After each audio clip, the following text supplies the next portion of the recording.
Okay, everyone, let's put our hands together as we welcome our next competitor. Let's give it up for Kay Bonaguro from Deeper Roots Coffee in Cincinnati, Ohio.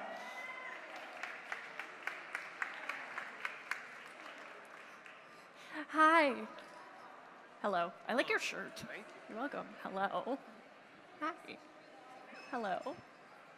Hey. Hello. Hey. Nice to see you again.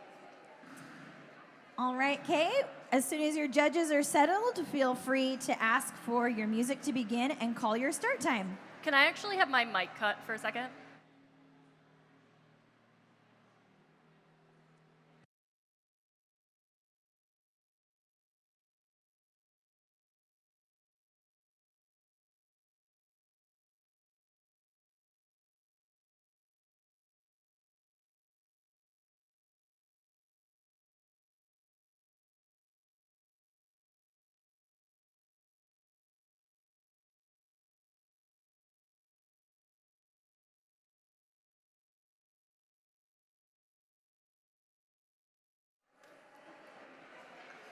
How are you guys feeling? You excited? Yeah, me too.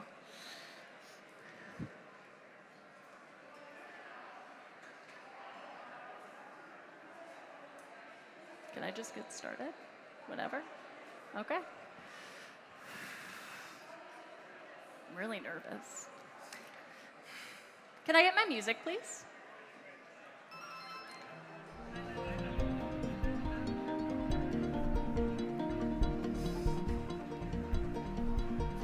And time. I remember the day like it was yesterday. I was working behind bar, pulling espresso shots and chatting with a group of regulars about my experience as a barista. But as they finished up their drinks and went to pay, one of them said something to me I'll always remember. "Thank you," he said. "That was so much better than I expected." That comment floored me. What was he expecting, and why? And was it me or the coffee that surprised him?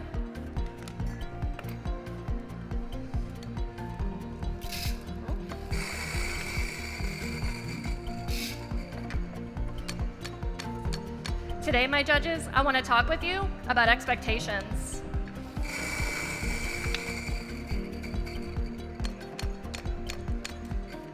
Both of the coffees that we're serving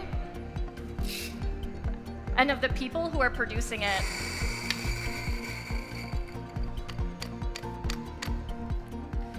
And how these expectations can cause us to underestimate some really amazing folks.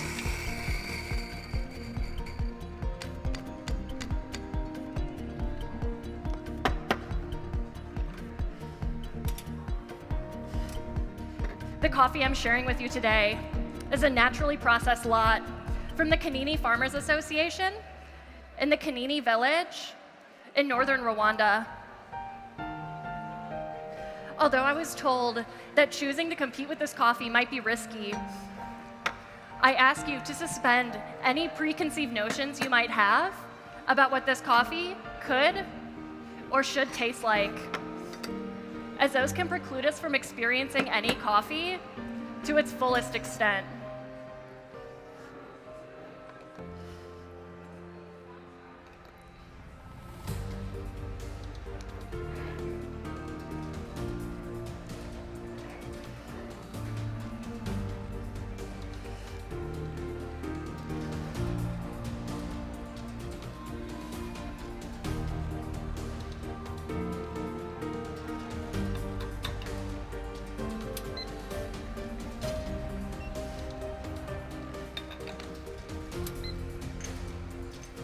I chose to share this coffee with you today for two main reasons.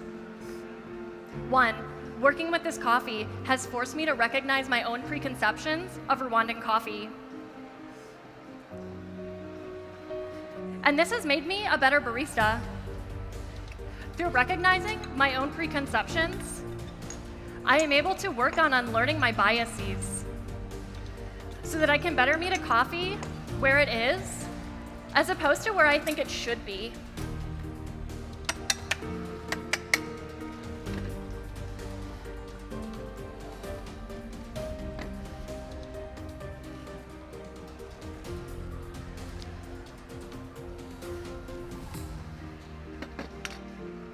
And 2, I was inspired by the mission of the Kanini Farmers Association.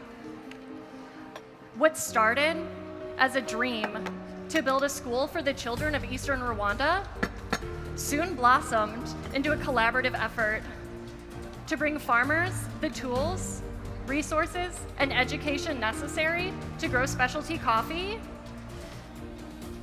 in a region it hadn't been grown in before.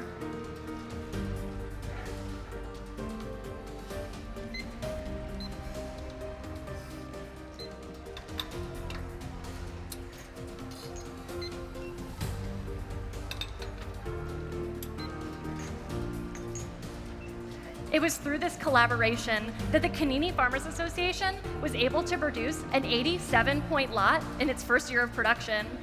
And I think that's pretty amazing and speaks to the power of what happens when we give resources to underrepresented people. Now, judges, as I place these espressos in front of you, I invite you to evaluate the crema, but wait for my cue to taste. I pulled the espresso for both my signature beverage and my espresso round at the same ratio of 20.5 grams in, 45 grams out, at an extraction time of 23 seconds. And the resultant coffee tastes of blood orange, dried cherry, and cola. This coffee has a medium weight, sparkling texture and lingering finish that reminds me of 80% dark chocolate. Now, judges, feel free to stir your espressos 10 times, place your dirtied spoons in the vessels to your right, and enjoy. Thank you.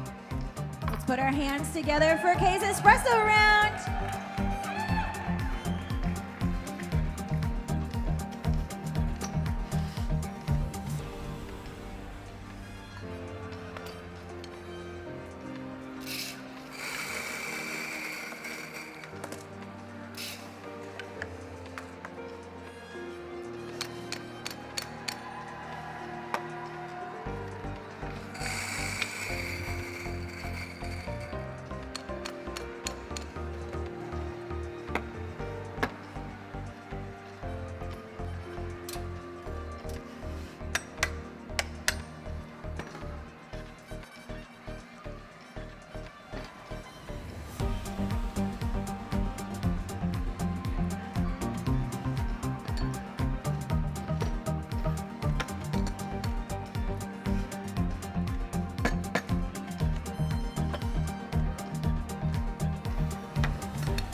For my milk course today, I'm serving espresso pulled at a ratio of 20.5 grams in, 40 grams out, and a combination of half homogenized whole milk and half freeze distilled milk that I made by freezing a half a gallon of milk in my freezer overnight, turning it upside down in my fridge, and taking the first half of what melted.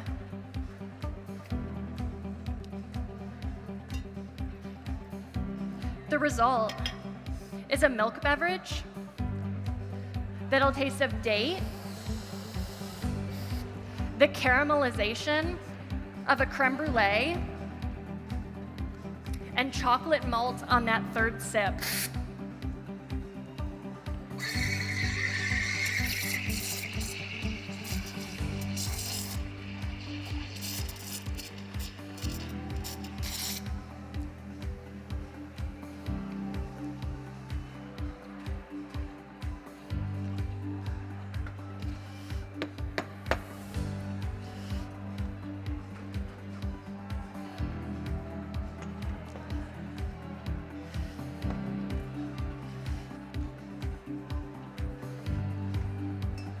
When I first decided that I wanted to talk about expectations, I reached out to fellow baristas to ask them one question. What does it mean to you to be underestimated? And in particular, there was one answer that really resonated with me. Someone said that to be underestimated means you have to work twice as hard as those around you to be taken seriously.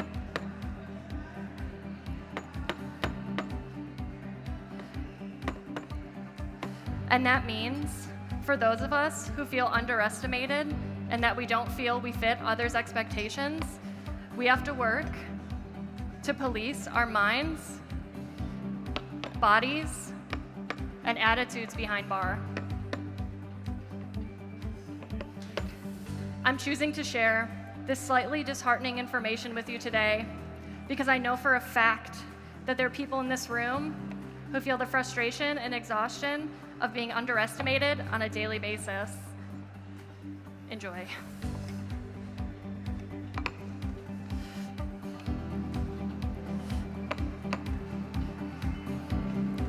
In fact, perhaps you yourself have felt this similar feeling.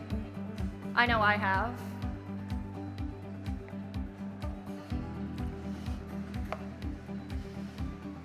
Enjoy.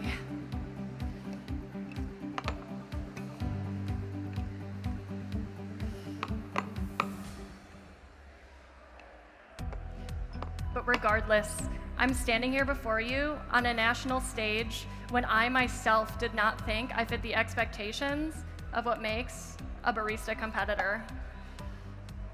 Thank you.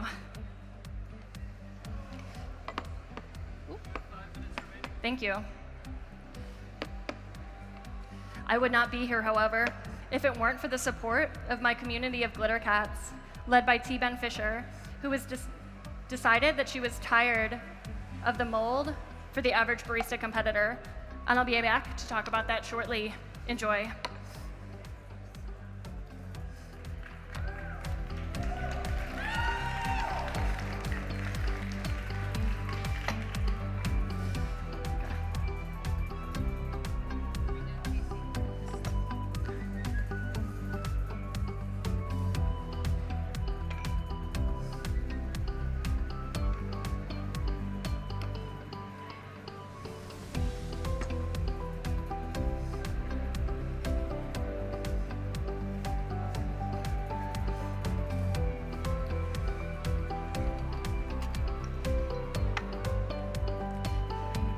I had the hardest time coming up with a signature beverage for you today.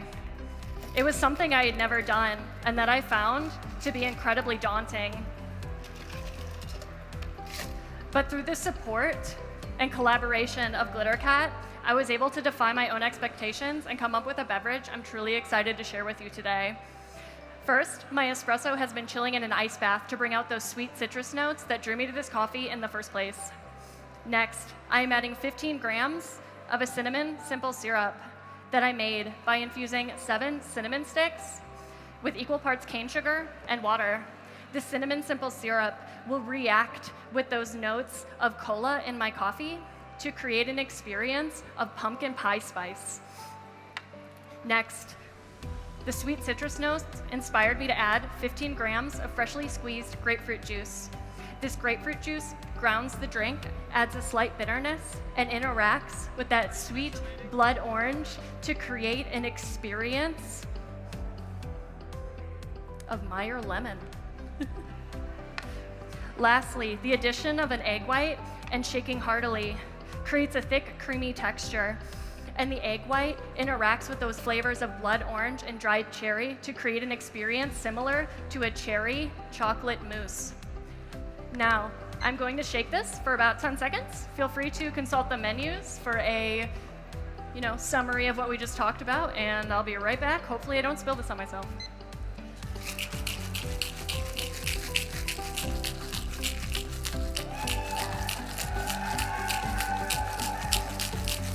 The dancing is necessary.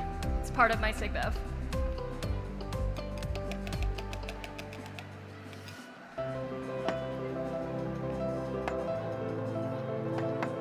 Now, judges, as I place these drinks in front of you, no matter how good they look, I ask you to wait until I call time to taste. And then before your first sip and between sips, please swirl vigorously to maintain the integrity of the texture.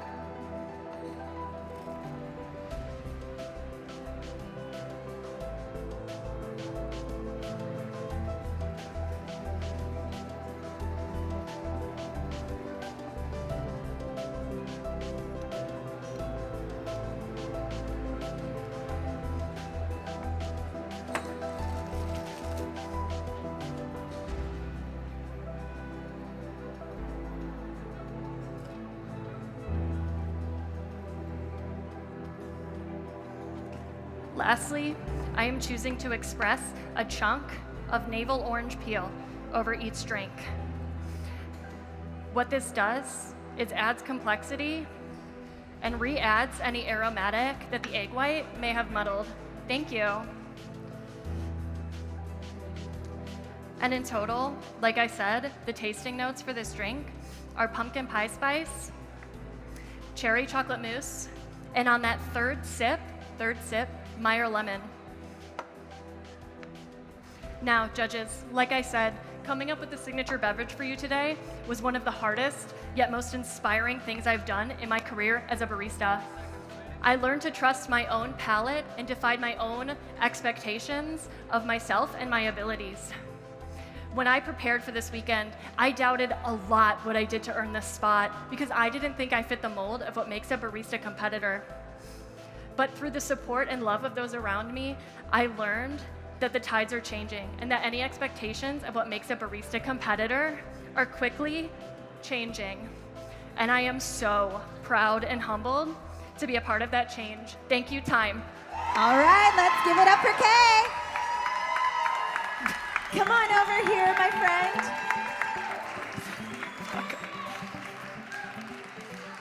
Awesome job. Thank you. All right, we got some loud, fun people out here in the crowd. Love you. For sure. Some great support. Always got to love this. So, one of the things so this is your first season competing. Yes. You have gone through a lot in the last few months leading up to this, like in a good way. Yes. Like as far as prepping and getting ready. Tell us a little bit about the process of what even got you into deciding to compete to how you got here today. Yeah, so I've been in coffee for about 3 years, and about a year ago, I was feeling really burnt out, and I felt like as a person of a marginalized gender, I wasn't really being taken seriously. So I applied to Glitter Cat on a whim because one of my friends suggested it to me. I didn't even know what it would entail or what competing would be, and it completely changed my life. To be taken seriously by a group of some of the world's top coffee professionals really made me rethink my spot in this industry. Yeah. So all of the preparation that led up to this moment, like I put a lot of hard work into this, but I would not be here today if it weren't for the love of my Glitter Cat family, specifically T-Ben Fisher and Eric, my biggest fans. Yes, they're so amazing. So yeah, it's a lot of collaboration and a lot of group work, which is what I kind of wanted to like hit on in my presentation, because I don't think any of us get here alone.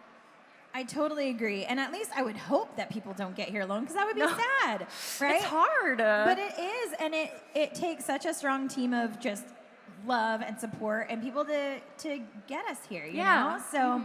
Well, congratulations. I'm super proud of you to be here.